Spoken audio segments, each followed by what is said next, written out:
килограмм егет да, себет данды. А биз болсо буну колдонгондо 200 килограмм эле сепкиле дейбиз да.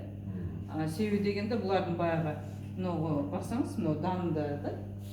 Дандын тамырынын чайланышын жакшыртат дагы, анан бир эле дандан 1-2 сабак өсүп чыгат дагы, анан ошодо машак пайда болот да. Анан канчалык сабак көп болсо ошончолук сабак машак көп болот. Ошол нерсенин анан түшүндүүлүк жогору болот да. Анан тамыры канчалык күчтүү болсо, бул өсүмдүктүн азыктануусу да ошончолук жакшы болот дагы. Анан эч кандай ооруну, үшүктү, ысыкты, кургакчылыкты тугутпайт да. Мисалы, сиз багбанчысыз го.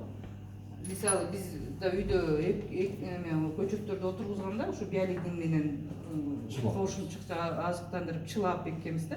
Ошондо бизде бир ай бою бир суу жок болуп калды. Ушундай мезгил болду да. Анан биздин кошуналардын баардыгынын көчөттөрү солуп өлүп калды, а биздики өлгөн жок да. Ошон үчүн иммунитети аябай күчтүү. Анан кийин мунун мына биздин дыйкандарга дагы айтып мактанып кое турган жери бул клейковинаны жоготуп экен да. Азыр мына биздикилер будайды эмнеге экпейт? Себеби будайды жем катары гана көрөт дагы. Малга жем болот деген.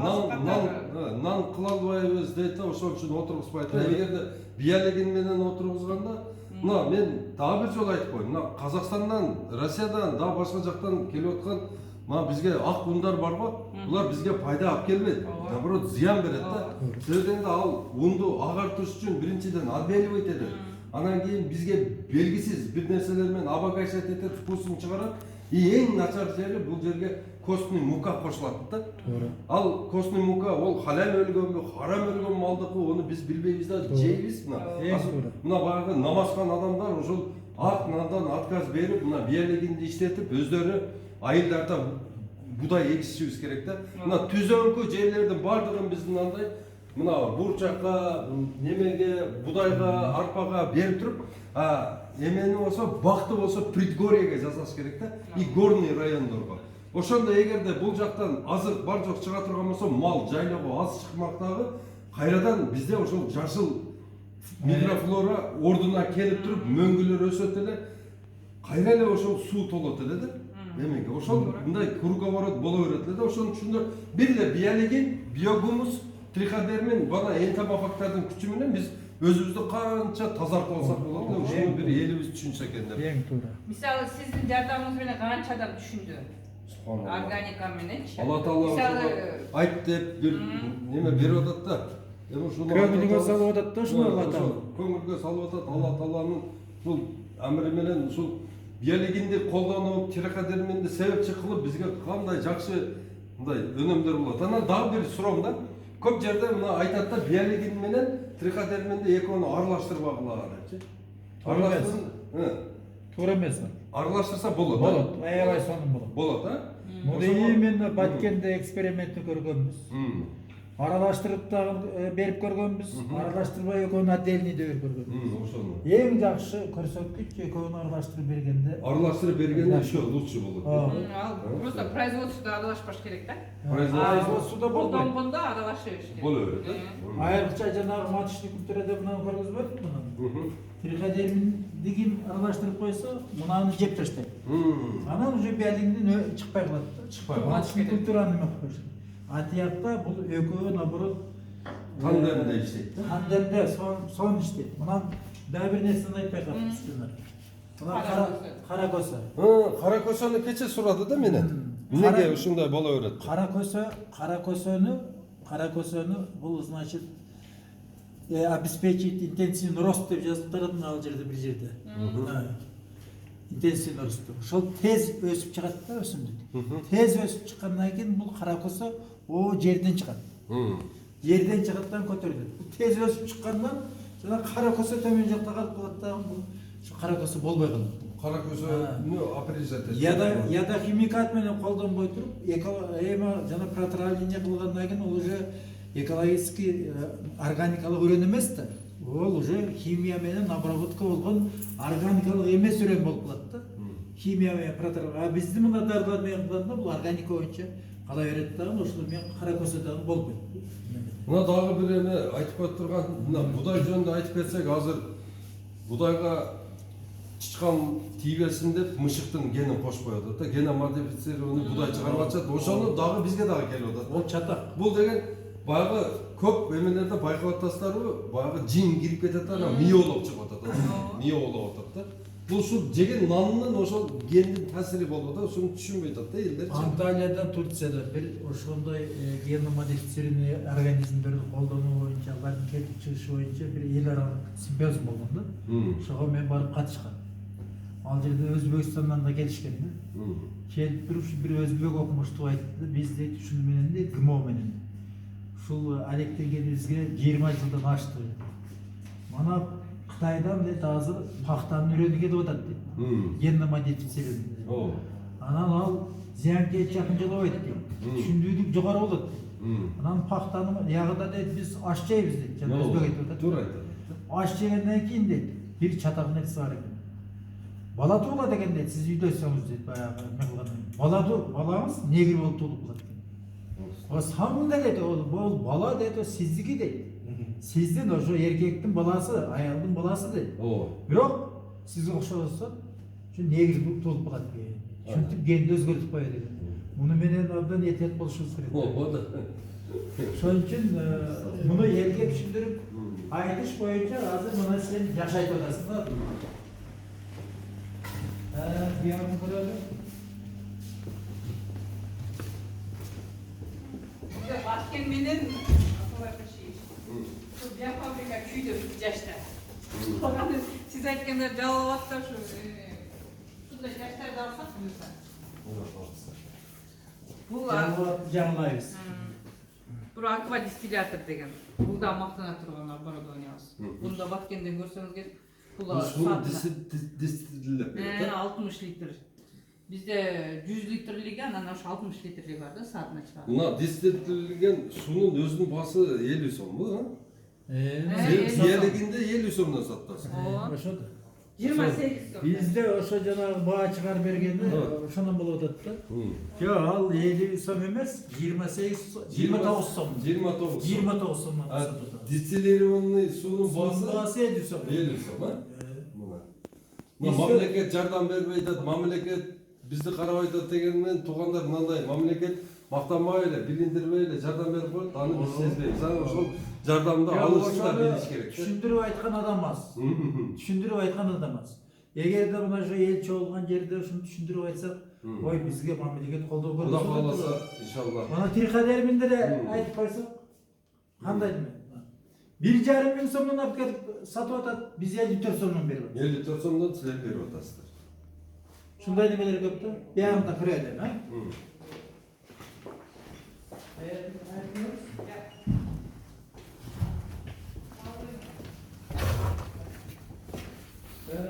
Бул баягы экөөнө экини койдук. Анан ал жерден сапаттарын өздөрү текшеришип, анан чыгарышат. Шуну менен тигине Тирхадерим менен биялигинин аз-маз анча-мынча окшош жактары бар. Экөө тең микробия препараты эсептелет. Энди мабактарында ал бири-бирине окшойт. Азыр чыгып беребиз. Şu aytkанда ушул эле жанагы. Тирхадерминге бир неме сатып унутуп калыптыр. Не? Андай жарыштын шкафы. Тирхадермин алмеке. Бизде болсо койдуп коюш керек да жанагы. Азыр Тирхадермин крупы год иштейт. Кышын жайы. Сезон. бокстун ар жагына жылдырган турбайбы, бияка келип бердим мен. Ошондордун мурда ошо жерде Сухожарочный шкаф керек экен.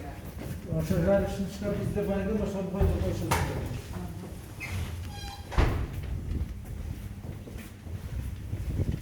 Азыр баягы энтомофагтарды окуйсузбу? Ошол биз эмеде отурсак, биз мамлекеттин күчү жетпесе, мисалы, биз бир ушул телевизордон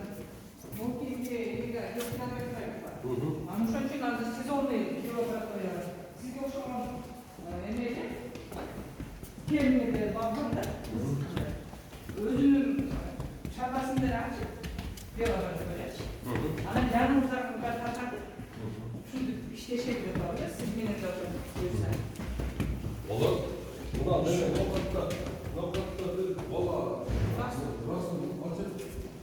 иштеп атамын. Burası biz falan mı? Ооба, келиңиз, мына бирге реклама кылайлы дедим, мен айттым, силер менен иштеп жатабыз дедим, биоэкономиканы. Премьер-министрдің курсташы. Bu eме, Amnisiyesi bu Fransa. Bu şu Amnisiyesi hazır. Yapaldı da. Sonra. Өткөндө мен муну эмеде көргөм. Mikroskopta Чашка görüyorsun. петридан, чашка петриден көрдүм. Чыгып жүргөнүн көрдүм. Ооба, кичине. Қайерден көрдіңіздер? Жалпардык да немеге. Баткенде. Баткенде бе? Баткенде неме Баткенде бар айтқанда. микроскоп менен көрсөттү. Баткенде бар. Yerine akrediteci. Ana buna zlata glaskana mı? Buna zlata glaskası. Мына злата глазкасы мына болот да. Oo. Мына анын баласы крокодил. Жей тұрған ушул да? Жей турган ушул. Мына злата глазка против тлей дейт. Мына тляны да жейт да мына. А мына злата глазка эгерде колорадский жуктун немеси личинкасы кичине мал болсо, мынандай болсо, сонда бул жеп таштайт эле да. Биринчи, экинчиси. Ошон үчүн мынаны ушул картошка эккендер аябай мына злата глазканы даже үйүндө багыш керек да аларчы. Өздөрү. Үйді bağış керек. Ошо деңгээлге жеткенде биз максатыбызга жетебиз да Кудай буйруса. На 3 килограмма. Мамle bir şey yaptık koştuk. На 3 килограмма да. Карачы майда. Чему? Бұл ұқтап жатқаны да. Ана біз температура береміз. Мына гүлзада күйдүс. Күн емететкен дауыс көрінмей қалды. Неге? Көрдің бе? Көрүндү? Ал жерге биреме тосуп койбойсуңар өзү. Бұл арасы тірі емес пе? Температура өрсе тірі. Кандай тирүүбүз? Жоқ, диапазонда Уктап атасың. Булар уктап атат деп. Активный эмес. Жұмыртқаның ішінде. Ооба. Ана бұл Мына трихограмманы мына көргүлөгүн. Мына ошол кандай мындай жардам берет да. Мына жұмыртқалар бар жок кылат. Мына капустаңардагы, алмаңардагы баардыгы аман калат да ушулар. Ушуларды иштетиш керек да. Сыйымызга ишке алышыбыз керек экен. габробракон. Бұлдар диапазода да. Мына жаңы мына өме чыгып атышты көрдүңүз бе? Мына чымын. Шул габробракон. Шул эми бул Эртеге Кудай кааласа силер айтып атасыздар го, лаборатория жасайбыз деп. Мына биз балбанчылыкты өнүктүрүүдө фонд ачканбыз. Ошого фондко тыйын түшүнө биринчи биз обещать эткенбиз. Турсунали акенин баягы немесин, цехин курган жардам беребиз. 15 миллион сом. Жок. Переработка өлкө. Ошондо сатуу жолу ачылабы? Ого биз жардам бергенден экинчи өчүрүктө биз эмеге жардам беребиз. Буякта бир көчөт чыгарам деген балдар бар, 5-6 питомник бар. Ошолорго жардам беребиз. Ана үчүнчү өчүрүктө Кудай кааласа мындай лабораторияны көбөйтүшкө аракет кылабыз да. Мына кичинекей айылда ушундай эле комнатада акырын жасап элге тарката берет. Матышники биз беребиз. Матышник сиздер бересиңер, олар дозревать этирип элге тарката берет. Жок, матышникти беребиз, окутуп беребиз. Окутуп ай. Бизде удачный мына немелерибиз, плакаттарыбыз мыналар болуп турат. Мына боди менен.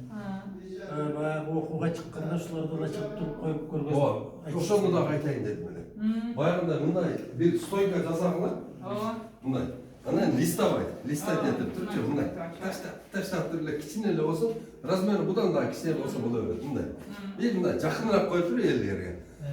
Таштап туруп, многоразовый кылып, многоразовый кылып эме жасап койсоңуз. Мен да өзүмдүн немелерим алмалар предлагать этип турам. Кийинкисинде мен дагы ошондо турат чыгып, муну оодарып койсоң, буякта жаңысы чыга берет. Ооба. Сон болот. Кичинеге жерде эре деген дагы баардык маалымат көп. Анан эми келеркиге Кудай кааласа, мына кийинки бактабат, мына күн ысыганда кылайлы деп атабыз. Именно баягы посадка малында кылып, ошо малда эле ошол биялигин кошо кете берет, триходерми кошо кете берет. Баардыгы бирге болсун деп атам да. кийинки эмени бир ай кийинирээк иш тобу практический обрезчиктерди алып барамын сразу. Обрезкага бирөө кетет, бирөө барып турам отдел планирования болот. Бир 20-30 бала болуп ошону чоңураак кылып масштабный кылып алып барабыз Кудай кааласа иншалла. Ошол көздөгөн максатыбыз ошол. Daha ver duruzuz. Пол тема эмеге кіргізді. Бияқта бізде ошо энтомофагтарды. Энтомофагтарды көрбөйт. Азыр уктап атат да. Бардығына келіп бұл жерде чоң. Болду. Жүр, мынаны. Қойып қойышқан.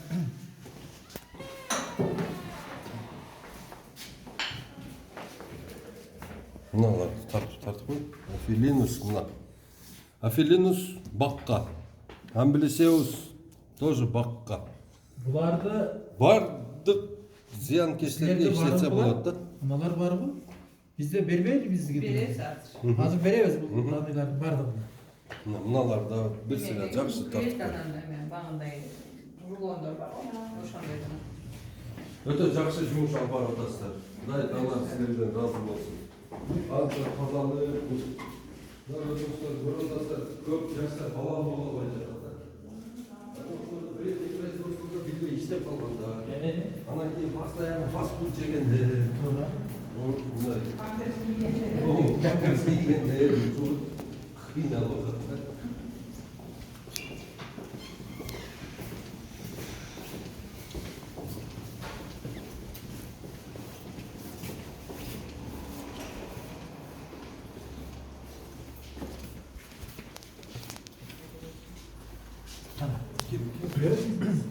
Переделюсь. Маньяктар ана ананда тұрып Баткенде. Бакенде көрмөй. Ошол жерде бир тетиги плакатыңызды көргөндөн кийин биздин президент департаментке уруксат берди. Ошондой болгон да. Именно. Колдоду да ошону. Баткенде немесин өтө сонун жасапсыздар. Мага жакты барып көрүп ауырасы бөлөк да. Сонун жап-жаңы. Фундаментті нөлден баштап құрдық та шоны. Нөлден баштап құрдық. Эми азыр директорыбыз жакшы. Үстүнө аракети жакшы. Ошондой директордор болгондо өз фанат органика боюнча Сүйөр аке бар го көлдөгү. Сүйіндік. Сүйіндік өтө баянчы экен да. Бул жөнүндө ушундай сүйлөйт экен. Адамдарды мен байкадым да. Бирөө чыгып сүйлөйт, мен сүйлөсөм мына тиякта аркада отуруп ана дей берем. Тиги агай сүйлөгөндөн кийин тип-тинч болуп калат да. Ушул сон алып барат экен баяндарды. сакаллары менен жарашып турат. Ыймандуу бол. Биз меморандумду сизге көрсөтөлү. Кол коюшайлы деп даярдап койдук. Буюрса. Сизде бир окуп коесузбу? Аз кол коюшуп буюрса бул эми башталышы болсо. Анан сиз бактабар кылган чейин ошончо органика болуп жүрсө. Болду, кызматташайлы. Биз органикагабыз. Борбор Азия балбандар биримдиги органикага. Биз ошону эң биздин чын жүрөктөн колдогон Биздин пресс-хаус. Пресс-хаус выпускада исполняющий обязанности. Ио. Муну Абдулла. Мына курткаңызды чечпейсизби? Андан кийин каякта турасызбы? Мына жерге коюп жүрөм. Жок, мына жерде деле. Жүрөрүңө биринчи кол койгон, андан кийин учаштырып немеге учетке түшсүн. Азыр мындай кылабыз. Мындай туруп отурсуңар. Şu yerге отурайлы. Отурду ошо. Аркаңарда президент турат да. Мына кел. Булар кол коюп анан экөө обмен кылып мындай обмен грамоттар. Мына биздин прессага берейин. Кол коюп атканда тартып коюп. Birinci oturla, pečatı, pečat koyarsan, ya kol, ya pečat basıp koyarsan zaten ya, kol koyuşturuyor da, ne yapalım? Kol, yapı, biraz kasım yapı koyuşturuyor ki. Так, bunu da koyup durup. Evet. Mağa öğretmenim tadayım. Asel. Çıkar bir tarafa.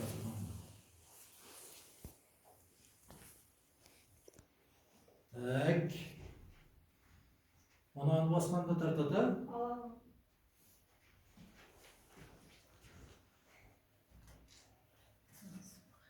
Так, yok. Ой. Hep tur kol koyalım. Kol koyalım. Dur. Şimdi bana admin kılıp bir Evet dur. Öyle durup. Bana ha kol alışıp degende ya. Kol açıp durup beri karap koydu. Ha şunda gözümde. Отлично, отлично. Evet. Рахмат. Кызматташтыгыбыз Жемиштүү 1000 болсун. жылдык болсун, жемиштүү болсун. Ушул Кыргызстандын органикасына талбай жакшы иштеп берели. Hem manerden bir eserge surat götürüp koyayım. Gel. Keyde manerge oturaydı ha. Oturup şöyle. Aksakal ortada olmuş gerektir. Ооба.